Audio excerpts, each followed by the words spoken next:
पर को पुरसानियस हर ताओ झुलाती थी झूला वो तस्वुर में ताओ झुलाती थी झूला वो तस्वुर में आँखों से लगाती थी कुर्ता नियस भर का आँखों से लगाती थी कुर्ता नियस भर का साए में न बैठूंगी कसम खाई थी माने साए में न बैठूंगी कसम खाई थी माने तुरबत में गला कटते देखा अनियस भर का तुरबत में गला कटते देखा अनियस भर का क्यों लाश जरी का भी आते की निदा आई क्यों लाश जरी का भी आते की निदा आई क्या दस्त पिदर में है लाशा नियस भर का क्या दस्त पिदर में है लाशा नियस भर का पंजर के तले शैंगता आँखों में वो मंजर पंजर के तले शैंगता आँखों में वो मंजर वो हिचकियाँ लेके मरना अनियस भर का वो हिचकियाँ लेके मरना अनियस भर का बालों की निगाहों में हर वक्त है वो मंजर बालों की निगाहों में हर वक्त है वो मंजर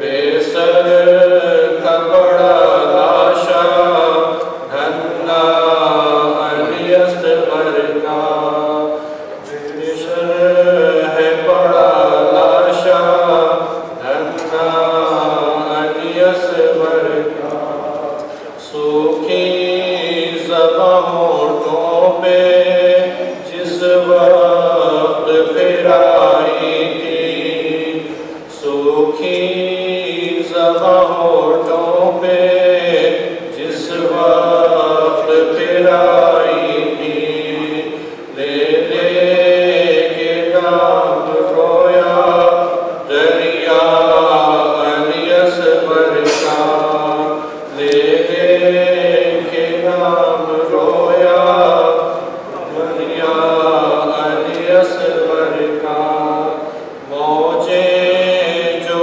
चलती हैं महसूस ये होता है मौजें जो चलती हैं महसूस ये होता है मातम है समंदर में बरपा अनियस भर का मातम है समंदर में बरपा अनियस भर का नज़े में नजर आया चेहरा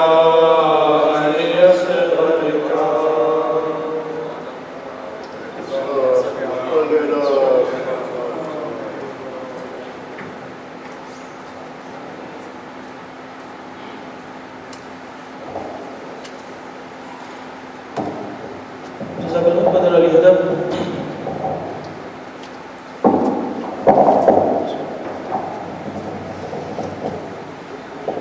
I think before I request Maulana, please move closer to this side and make like a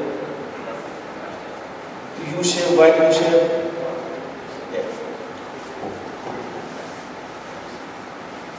Inshallah, from tomorrow, Maghrib Namaz will be held by Jamaat and it will be led by Syed Bilal Rizvi sahab.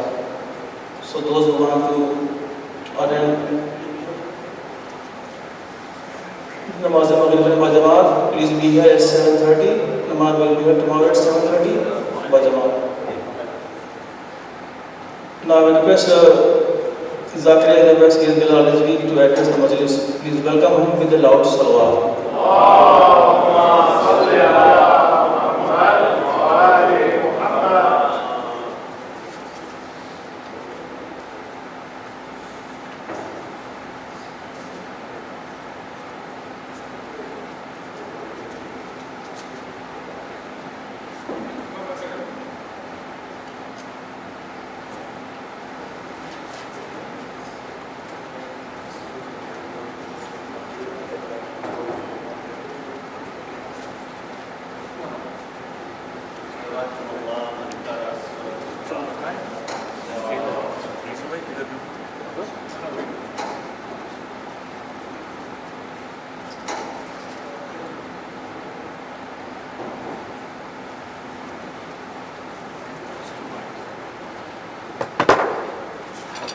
So the audio comes from next.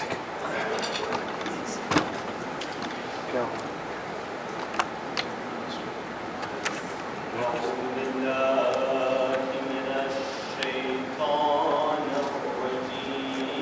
بسم الله الرحمن الرحيم الحمد لله رب العالمين والحمد لله الذي هدانا لهذا وما كنا لنهتدي لولا أن هدانا الله والصلاة والسلام على الإمام البلدين ونبي الحرمين وأفضل الثقلين والمجد الحسن والحسين الذي سمي بالسماء أحمد وفي العربين عبد القاسم محمد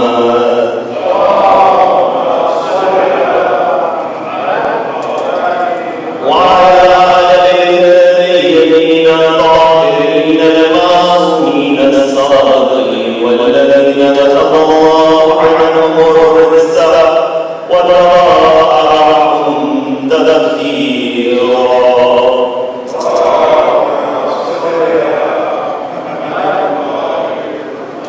أما يقول الذي في كتاب الكريم بسم الله الرحمن الرحيم إنما المؤمنون إخوة فأصلحوا بين أخويكم واتقوا الله لعلكم ترحمون.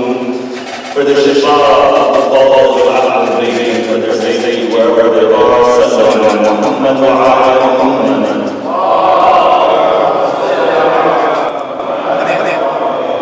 For the peace and the reappearance of the Master of time amongst the monks, Sallallahu Muhammad wa ala Muhammad.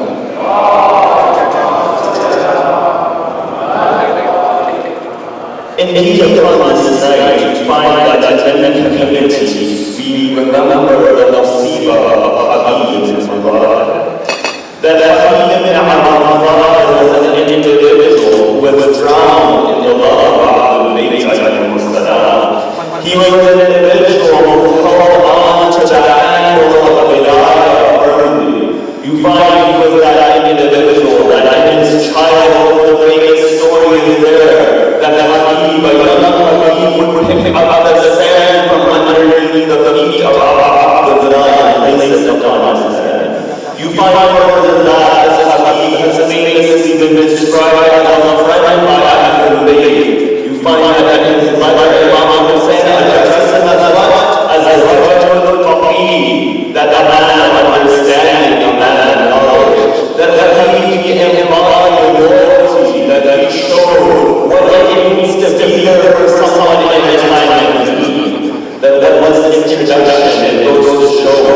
that there are many aspects of Tawheed in Allah that make them examples to be an ideal community member amongst the followers of Ahlul Bayt.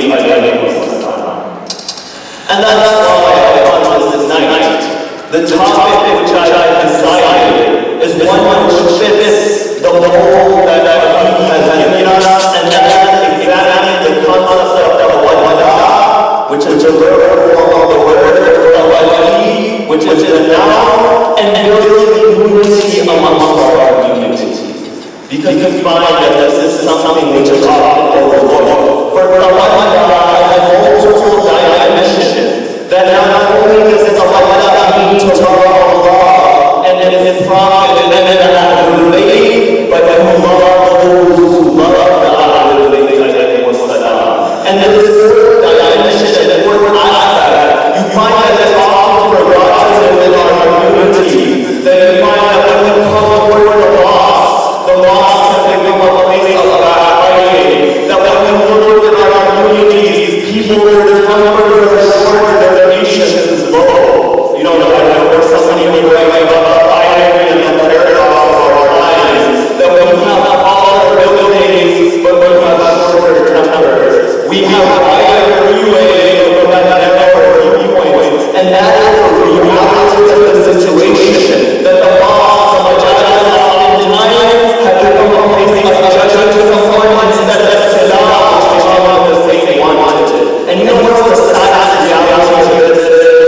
The saddest reality is that in how many times I've heard people say that I don't want to come to these gatherings anymore because of this. That I've heard multiple people, they say that because of the judgment, because of what is going on. And then there is time and there is a need to reform this. Because not only are children and you are suffering from external influences, you find that is a problem when you have an internal strife. That when you're fighting a battle and you have arrows thrown rocks being thrown at you, what do?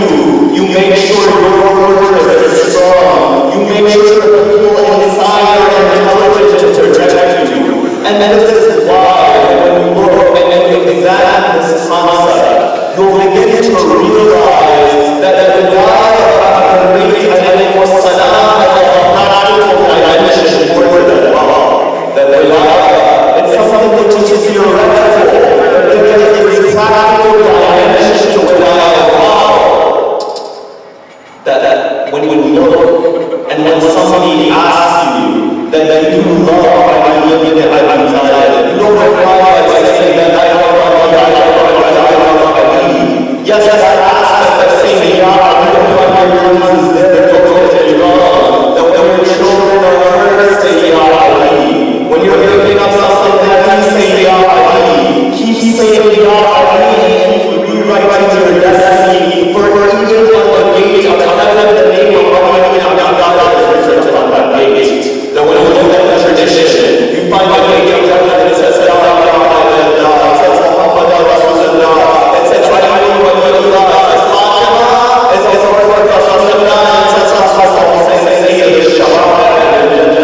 you know, I remember one scholar would say that even if a Dushman if he came to the door of heaven, he would see upon that door the name of the Prophet is there, the name of Allah, he would say that he turned around, that this is in heaven, this is one of those people who we stay within this world. So you say the name of Al-Mu'mineen, but the best way to show that Al-Mu'mineen is through action, through that practical application of wilayah. Because at the end of the day, you love that which is loved by the ones whom you love. That you love that which is loved by the ones whom you love. You have another couple. That God glorifies your flowers. Personally, he doesn't care for those flowers, but she cares for them. And he loves her. She's trying to her heart, so he gets that out of that. Why? Because it is loved by the ones whom you love. Similarly, why charity, you love Allah, lessons on charity. You love Allah, this is that dimension. Because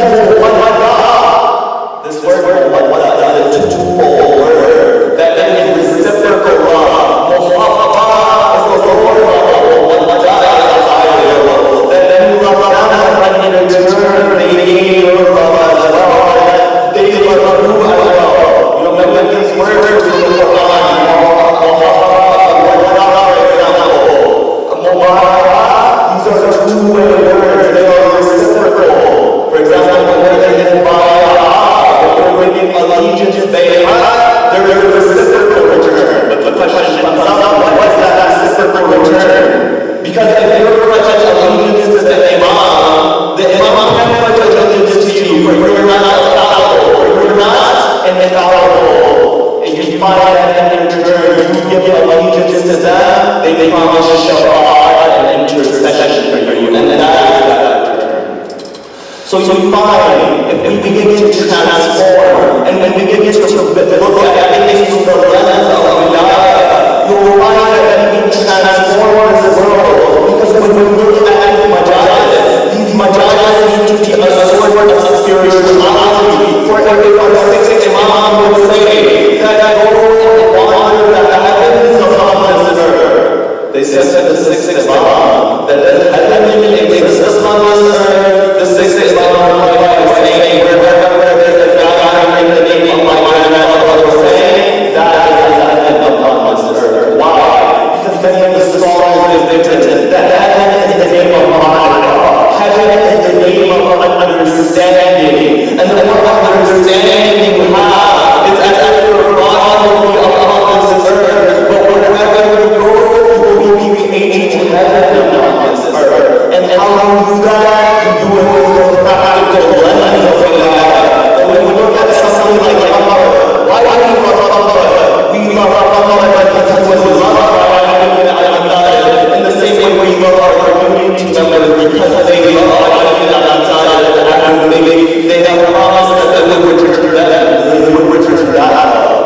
But when you look at Allah, you find that in the time period of Allah, within that time period of Allah, his children were tutored by the name of He would tutor his children. You find that Allah is a tutor is a Shia. You know what Allah says to him? He says, I have one question for you. Do you love my children or do you love the children of my father? You know what he replies by saying? He says, forget the children of my father. I prefer Allah to your children, the same slave of my that this is the highest of levels. And you find that this discussion will take place on four stages. The first stage is that why in the Quran, in chapter 49, verse 10, does it say that specifically the mu'min, the believer are brothers? And what is the difference between Islam and Iman? Number two, what is the concept of Allah and what is its position within Islamic thought? Number three, why did the Prophet ask in return for his Risala love for his family? And what are the dimensions of Islam? And number four, what are the three spheres can we divide humanity into? And what is the responsibility towards each of those groups in order that we can build a progressive community amongst all of that?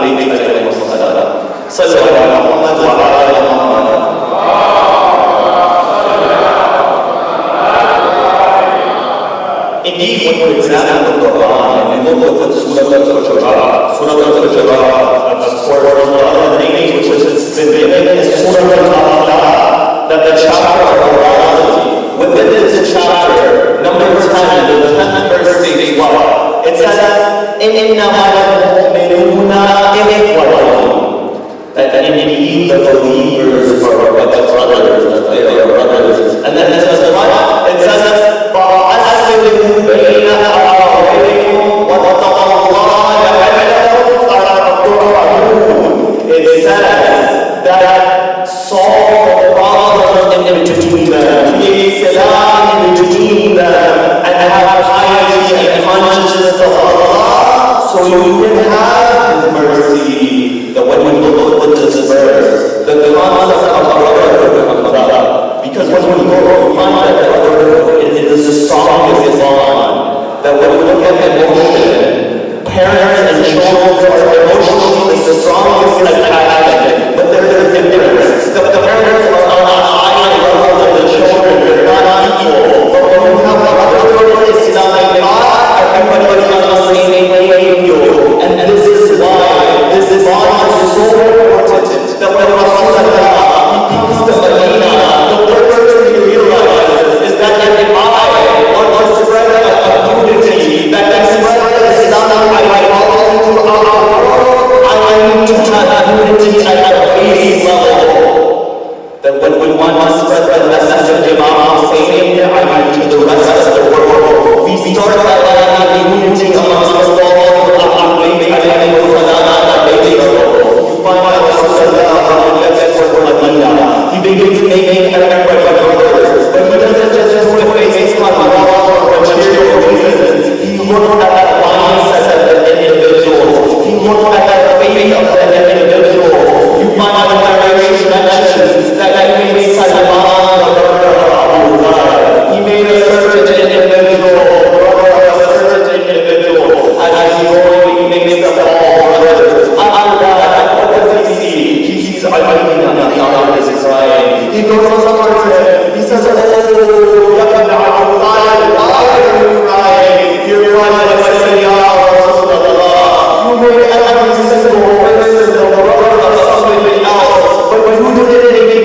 then you find that the basis of a society is based upon this concept of brotherhood. But the question immediately comes into mind is that why does this chapter, why does this verse of the Quran say that the believers are brothers?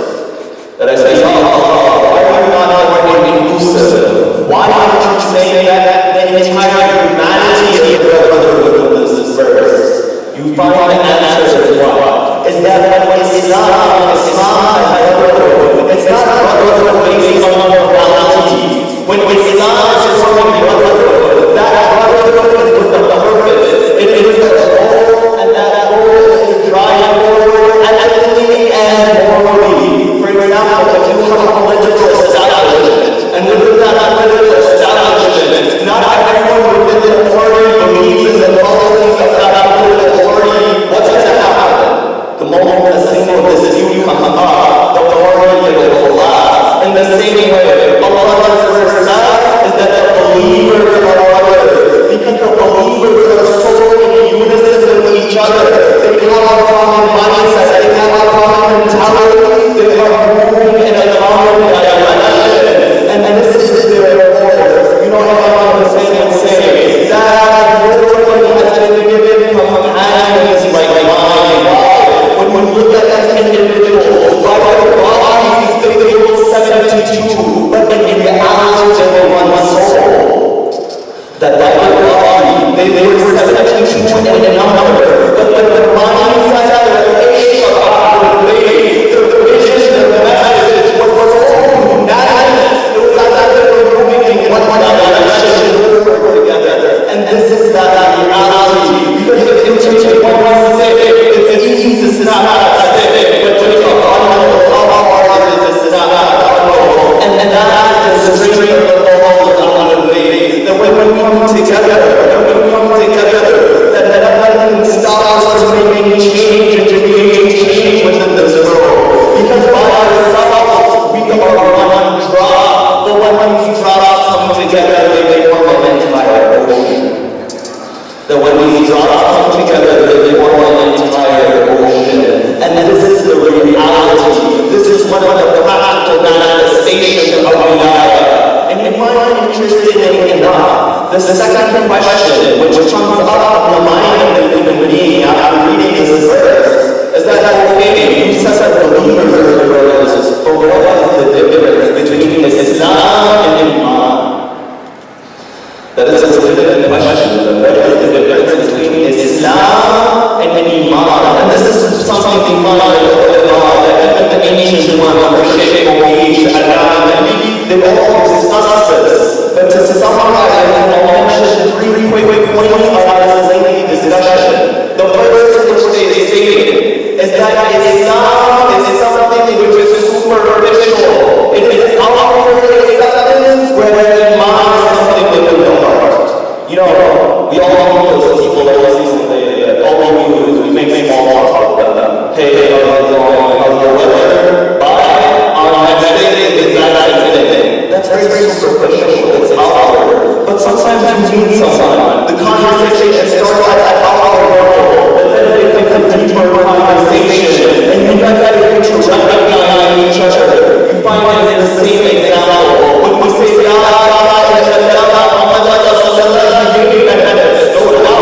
George, eventually, you were allowed to marry a Muslim. When you're in a time of need, the zakah and the force they provide for you. But we find out that the reality of Islam is not remaining at that superficial level.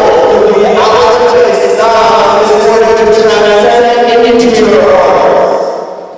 You know, Surah Al-Munafiqun was revealed for a reason. That outwardly there were individuals, that outwardly saw that Islam was spreading, and they did not stop. They said that we would join Islam, and they actually won't have Islam within the inner world. That outwardly they look like Muslims, but they didn't have Iman. That this is the first thing. The second thing which was given is that Islam is verbal exception. Islam is verbal, but Iman is also having action along with that verbal.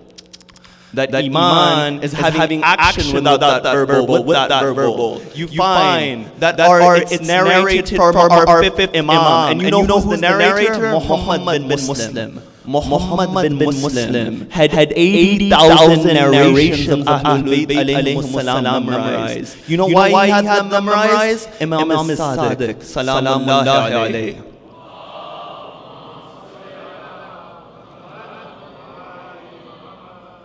Imam as-Sadiq, he places his hand on the heart of Muhammad bin Muslim. He says, "Oh Muhammad bin Muslim, may Allah open your heart for our knowledge." After that Muhammad bin Muslim, he has 80,000 narrations memorized. You find that what does Muhammad bin Muslim say? He says that our fifth Imam would say that verbal exception without acceptance, without action is Islam. But when you have verbal exception and actions, that is what you call Iman, belief.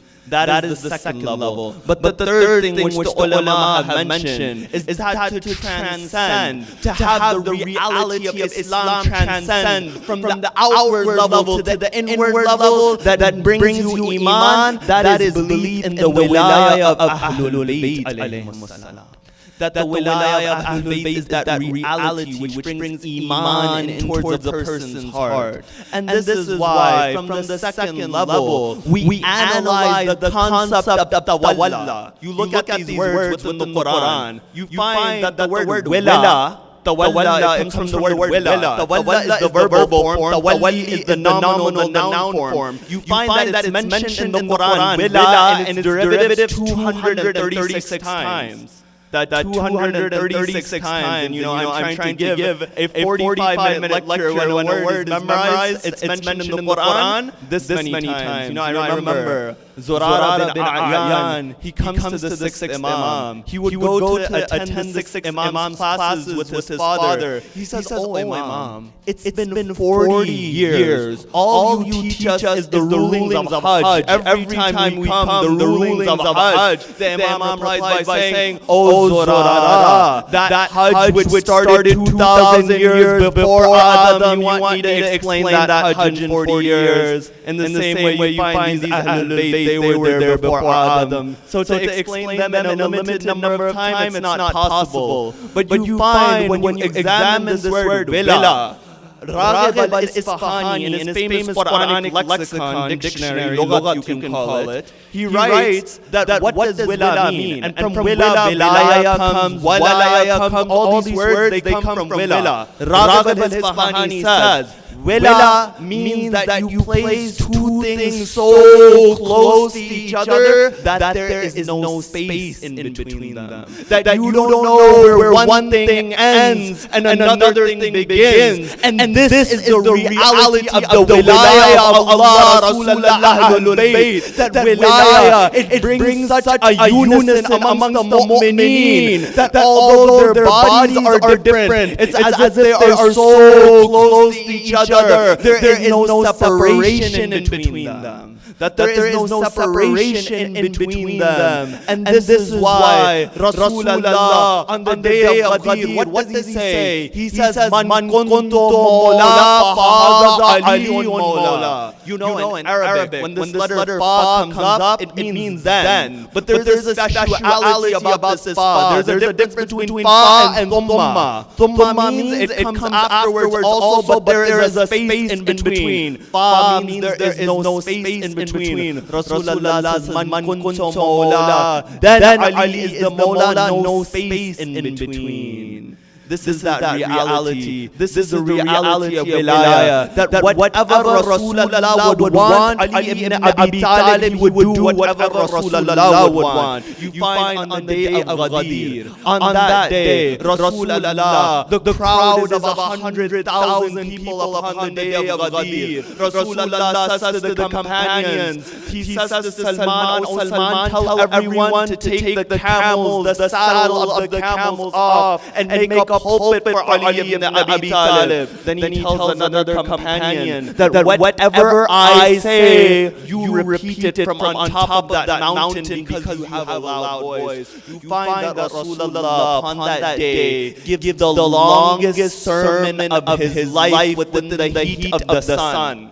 That Rasulullah, 2.5 hours they stand within the heat of the sun, and line after line it talks about wilayah within that sermon, that man kuntum mawla, that if you were having debates with someone and you say man kuntum mawla hadha aliyun mawla, they'll say that the word mawla has 27 meanings, but when you analyze the sermon and you look at what comes before this word mawla, you'll see that Rasulullah says what? He says, Alastu awla min anfusikum.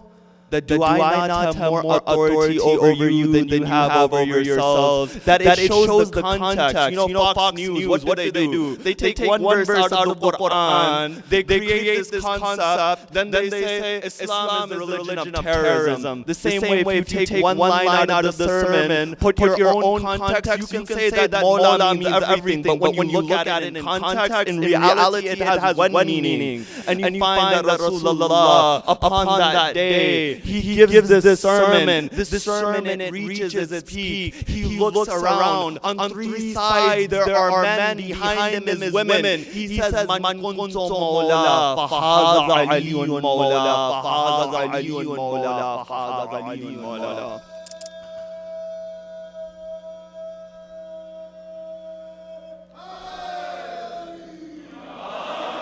The question came, when I read that he said, Man kuntum mawla, fahadha aliyun mawla, fahadha aliyun mawla, fahadha aliyun mawla 3 times. I remember that instance in the Battle of Uhud. In the Battle of Uhud, when Mus'ab ibn Umair passed away, people began to say Rasulullah died. It was at that moment Amir al-Mu'mineen, he raised the hand of Rasulullah and he said, Hadha Muhammad, Hadha Muhammad, Hadha Muhammad. And you find that on the day of Ghadir, Rasulullah, he returns the favor to Amir al-Mu'mineen. But you find that why am I mentioning all this? I'm mentioning all this for what happened afterwards. Everybody is coming to pledge allegiance towards Amir al-Mu'mineen. Even the women, what they do? They place a bowl of water amongst the ground. Amir al-Mu'mineen places his hands in the water on one side, the women from the other side. But as they're coming, Ali is doing something strange. The hand of Ali is facing downwards.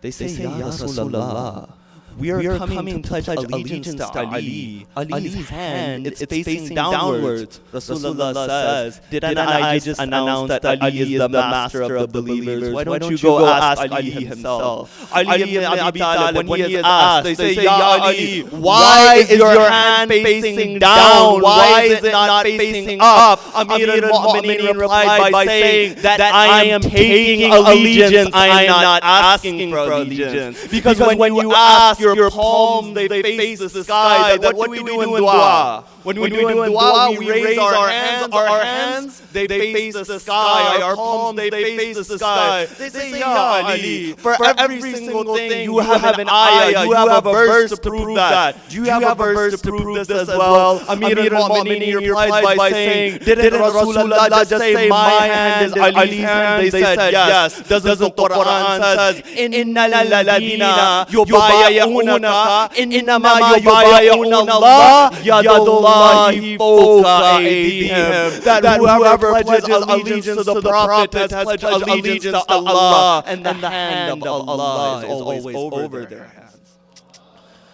Sallu ala Muhammad wa ala Muhammad.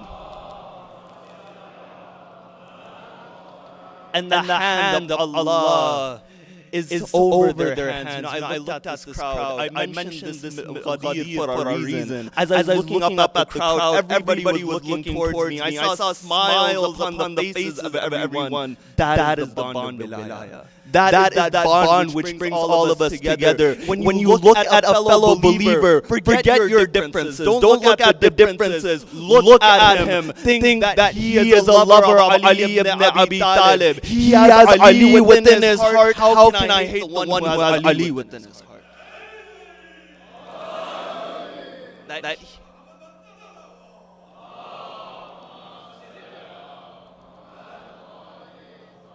that how can I hate the one who has Ali within his heart? Because you find this love for Ahlul Bayt, for Ali ibn Abi Talib, is something which is multi-dimensional. The Prophet, in return for his prophethood, he wouldn't ask for something which is one-dimensional. It's something with multiple dimensions. You know, each prophet came, they didn't ask for anything. The Rasul, you find Adam, he didn't ask for anything. Nuh didn't ask for anything. Ibrahim, he didn't ask for anything. And Rasulullah, he never asked for anything as well. Because isn't it Rasulullah who said that if they place the sun in my right hand and the moon in my left hand to stop me from propagating my message, I wouldn't do it? That's why when you analyze the Quran, you do a tafsir of the Quran by the verses of the Quran. When you look at the Quran, there are three verses which are similar that say that I do not ask for any ajr. The first of those verses is what? It is chapter 34, verse 47. It says, قُلْ مَا سَأَلْتُكُمْ مِنْ أَجْرٍ فَهُوَ لَكُمْ.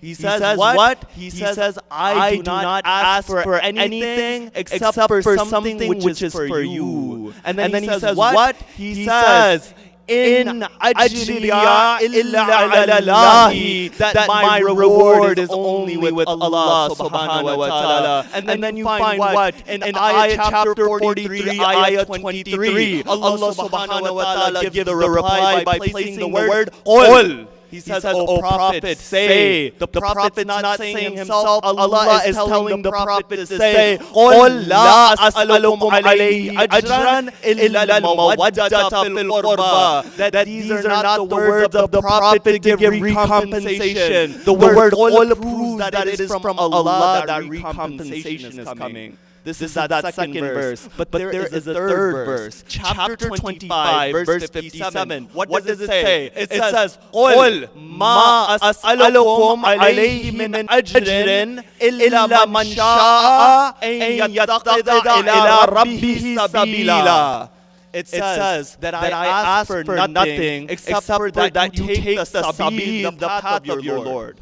Now, on one side, Rasulullah is saying, I ask for nothing except love for my family. Then he's saying, I ask for nothing except for something that's for you. Then he's saying, I ask for nothing except you take the path of your Lord. Is this a contradiction? Then you know in mantiq, in logic, there's two possibilities. Either this contradicts itself or it's saying the same thing. For example, if I say you are a doctor, then I say you are a male, then I say you are a father. In reality, are these things different? You find that they are the same. And if I say you are a bad father, I say you are a bad doctor, if I say you are a bad person, in reality, in essence, it is an attack upon you. You find that when you look within the Quran, this sabil, this path, the love of Ali Muhammad, and that thing which is for you is in reality the same thing. That the love of Ali Muhammad is that path to Allah. The love of Ali Muhammad is something which benefits you. And these are the dimensions of love. That love, it wasn't something that was just emotional. Rather, it had a benefit for the mu'mineen. That from Adam until Rasulullah, it was prophethood which would guide the people. But from Rasulullah until the day of judgment, it is the love of Ahlul Bayt which would bring guidance towards the people. It is the...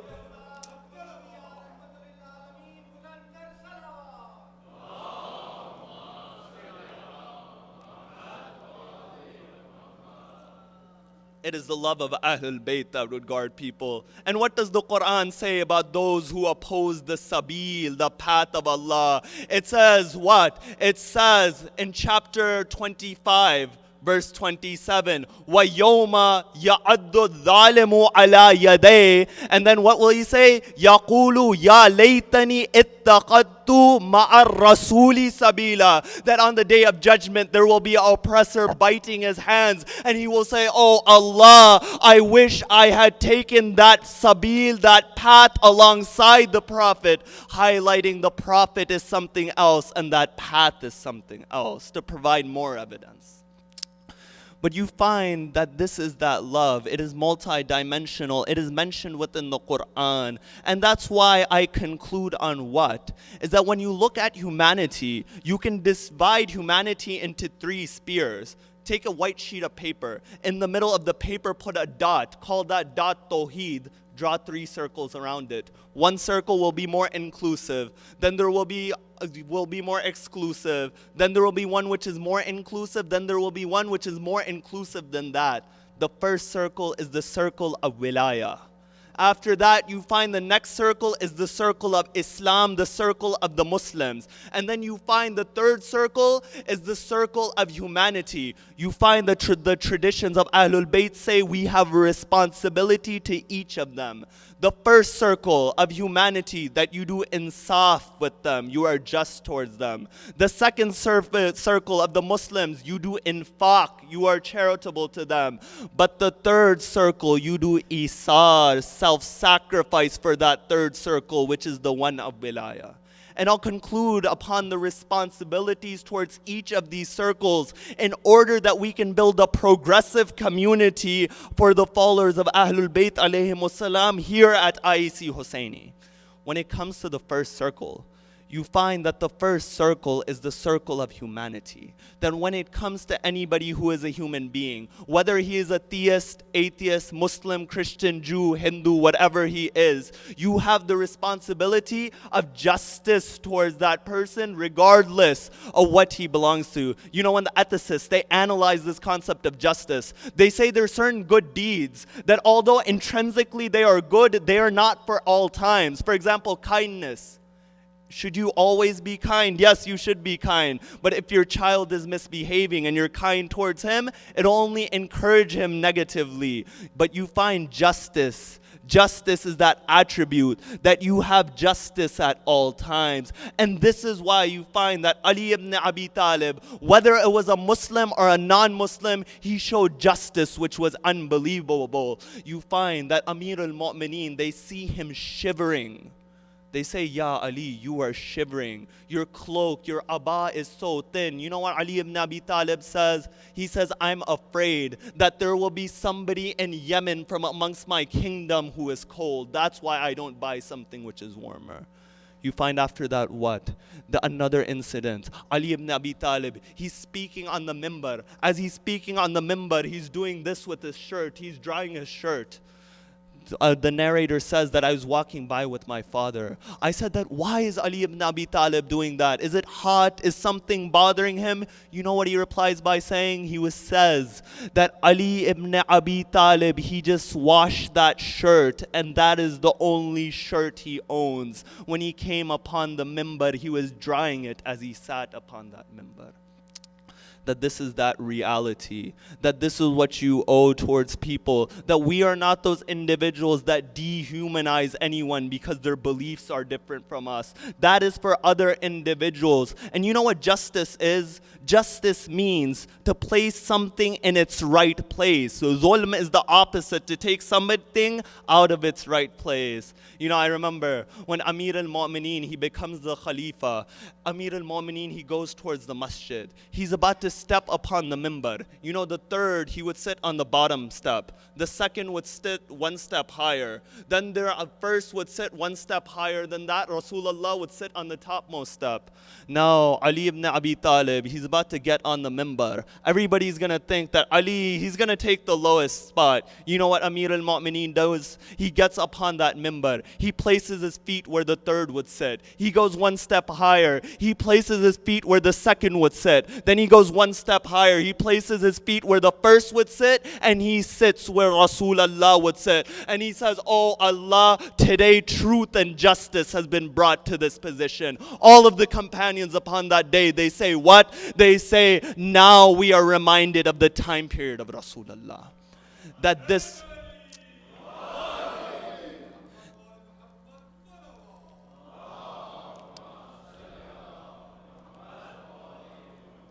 They say now we are reminded of the time period of Rasulullah, that this is our first responsibility, that to be a progressive community amongst the followers of Ahlul Bayt, we need to set an example, whether it is Shia, non-Shia, Muslim, non-Muslim, because we are all bonded by the fabric of humanity. And our first responsibility to them is what? Justice. But at the second level, what is justice? Justice is that we have the words of Ahlul Bayt alayhimus salam, you spread those words towards them. Because you know how revolutions happen? Revolutions, they don't happen from legislation. They don't happen from the topmost level. Legislation doesn't do those changes. Revolutions happen at the grassroots levels. Revolutions, they happen from people at the individual level. You go out, you do something in the name of charity. You say that my name is Hussein, I am a follower of Ali ibn Abi Talib, and I'm doing this work. This is how revolutions happen. This is how you change the mindset of individuals.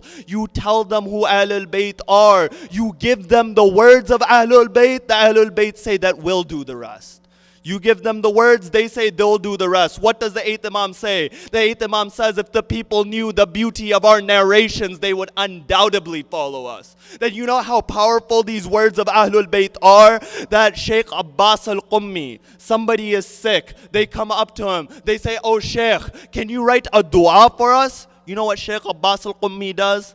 He says, bring me a glass of water. They bring a glass of water. He places his fingers within that glass. The child drinks that glass. He's cured immediately. They say, oh Sheikh, what dua did you recite over this glass? Sheikh Abbas al-Qummi says, I didn't recite any dua. But you know what? With these fingers, I've written thousands of hadith of Ahlul Bayt alayhimus salam. Do you think that Allah subhanahu wa ta'ala wouldn't honor these fingers? That this is that power of the words of Ahlul Bayt. You find another scholar, he has a headache. What does he do? He takes Usul al-Kafi out from his library. He places it upon his head. He says, oh Allah, through the rights of the words of Ahlul Bayt, cure me. He says, I never had a headache after that before. You know, this is who that Ahlul Bayt is. This is that time period to spread their words. You know, even George Jordak would write, there's one thing which I didn't understand. I didn't understand why God would send Ali before his time. Because those are those individuals that when Amir al-Mu'mineen would say Saluni, they would say how much hair is within my beard. But in reality, Ali ibn Abi Talib was explaining metaphysical and scientific concepts which are 1400 years later. You know what Amir al-Mu'mineen says? He says that if I was given a chance to rule, I would make fire come out of water. That I would make fire come out of water. Of course, Ali can do this literally as well. But you find today that science, what does it have? We are just now producing hydroelectric energy. That Amir al-Mu'mineen was 1400 years ahead of his time. So this is that responsibility. This is how you bring our communities together. You build it upon justice to everyone and a common goal of spreading the message of Ahlul Bayt to everyone. But the second level, then you come to the second circle, which is the circle of Islam. That it's stated that have infaq, be generous towards them, engage in academic dialogue and discussion, find common grounds as well as discuss the differences. Because you know that on the day of Ashura, not all of them were the Shia of Ali ibn Abi Talib at first. That have you heard of the name Zuhair ibn al-Qayn? Zuhair ibn al-Qayn, he was Uthmani. Then you know what Uthmani was in historical definition? Uthmani means that he believes that Amir al-Mu'mineen was responsible for the killing of the third caliph. This was Zuhair ibn al-Qayn. But you find that Zuhair ibn al-Qayn through dialogue comes to the path of Abu Abdullah. It is that same Zuhair ibn al-Qayn who says that if I was killed 1,000 times and my ashes were thrown, each time I would be sacrificed for you, O Hussein. It is that Zuhair ibn al-Qayn, when Hussein was alone on the plains of Karbala, he says, Ya Habib ibn Mazahir, Ya Muslim ibn Awsaja, Ya Zuhair ibn al-Qayn, Ya Abqal al-Safa wa ya Fursan al-Hija. He says, oh Habib, oh Muslim, oh Zuhair, oh brave fighters, oh valiant warriors, where are you? that this is that generosity, this is infaq, that you had that discussion. But then there is this third group which is bonded by the wilaya of Ahlul Bayt alayhimus salam, a brotherhood, a bond which is unbreakable. You know, our sixth Imam, somebody asked the sixth Imam that what is the right of your brother? The Imam says, don't make me answer this. Why? Because if the Imam answers it, you're responsible for practicing upon it. He says, don't make me answer this. The man, he insists. The Imam says that you give a portion of your wealth to your brother. But then he thinks to himself that what is a portion? The Imam, he recites the ayat which says that there are believers who sacrifice to others, not caring whether it harms themselves. That this is the wilaya of Ahlul Bayt. That you are willing to sacrifice for your brother in wilaya. The narrations mention that when the 12th Imam comes, the society will be of such a state that another person will be able to take from somebody else's possessions without that other person becoming upset.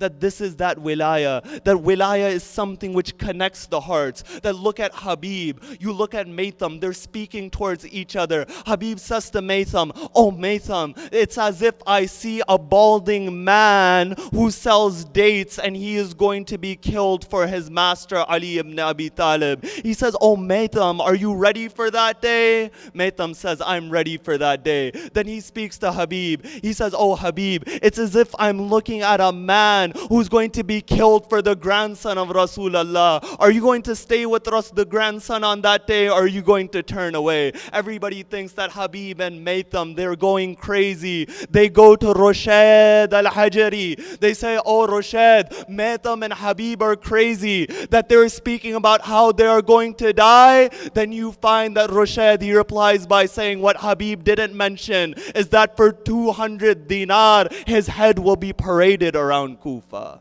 That this is wilaya, this is that connection. That Habib, he looks at Maytham, Maytham looks at Habib, Habib looks at Rashad. There's something which is connecting them. There is some bond which is bringing them so close together that you cannot separate them. That is the wilaya of Ali ibn Abi Talib.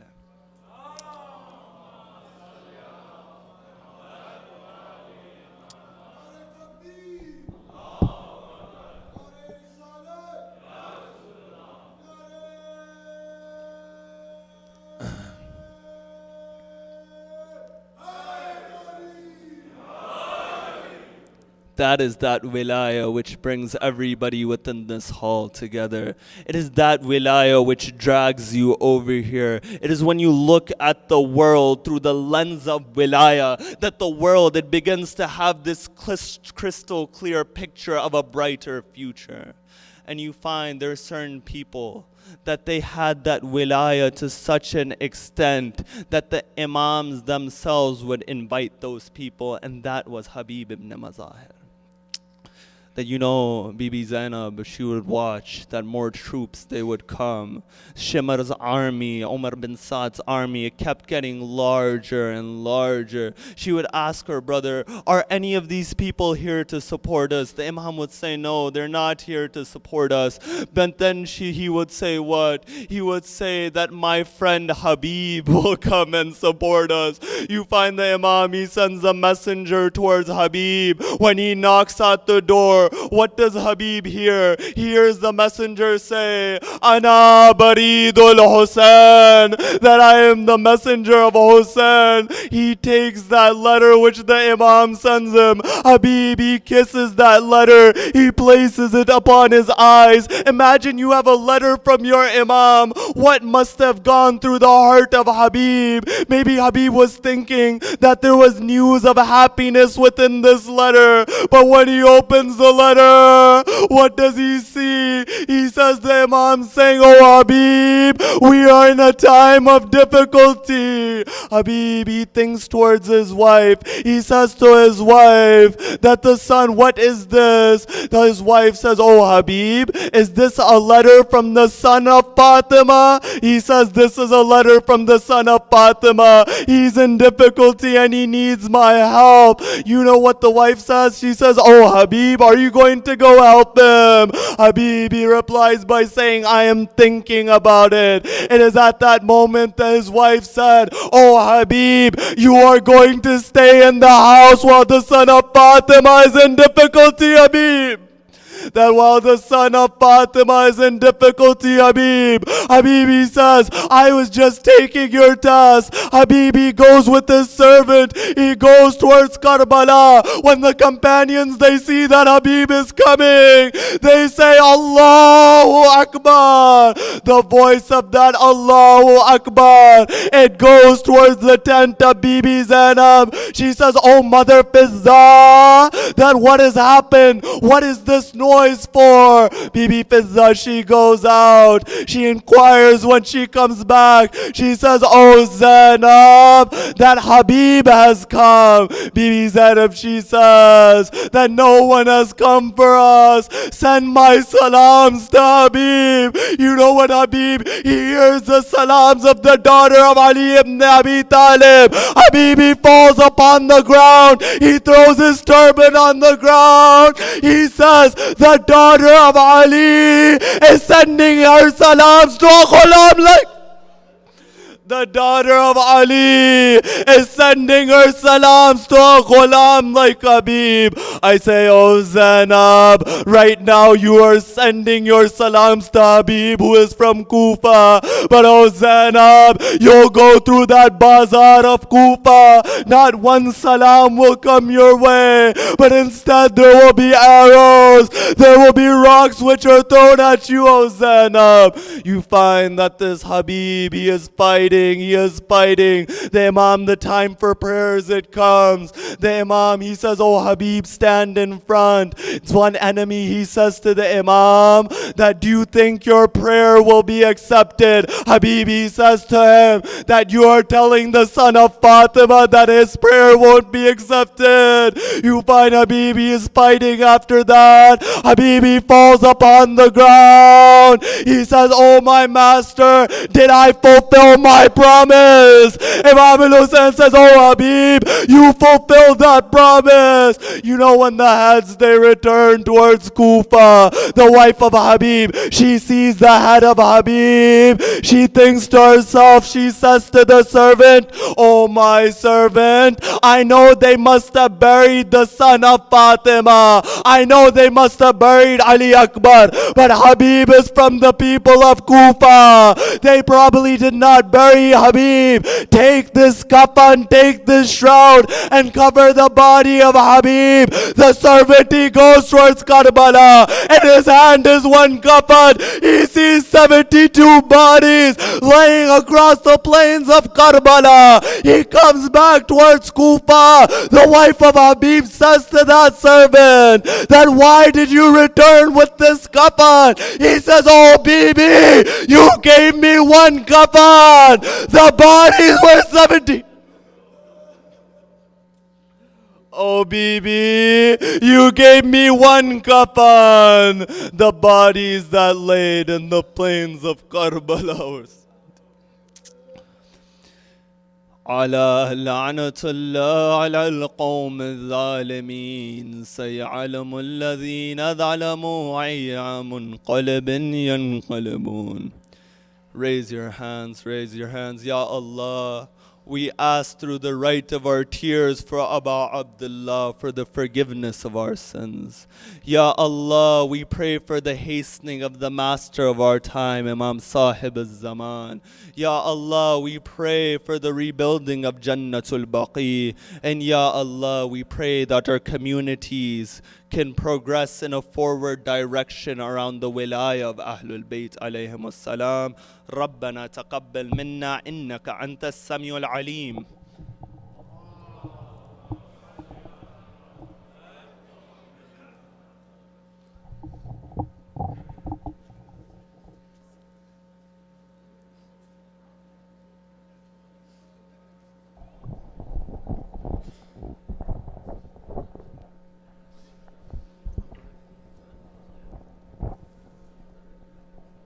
But Muhammad wa Ali Muhammad Salawat.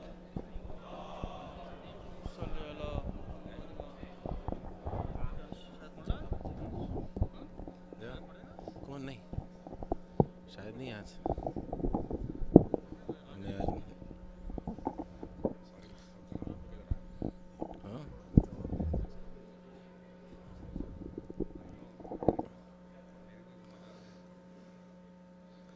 सलवात पर मोहम्मद व आले मोहम्मद। अल्लाह।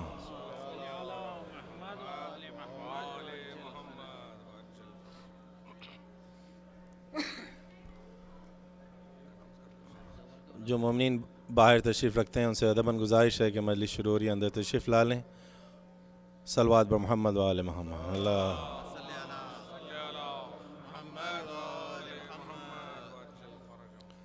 फ़िक्रे रसां हुसैन है, तब ए रवां हुसैन है। फ़िक्रे रसां हुसैन है, तब ए रवां हुसैन कुन फयकूं बयान है, और हुस्ने बयान हुसैन है। कुन फयकूं बयान है, और उसने बयान हुसैन। कार गए हयात में, सूदो ज़िया हुसैन है। मेरा यकीन हुसैन है, तेरा गुमान हुसैन है। मेरा यकीन हुसैन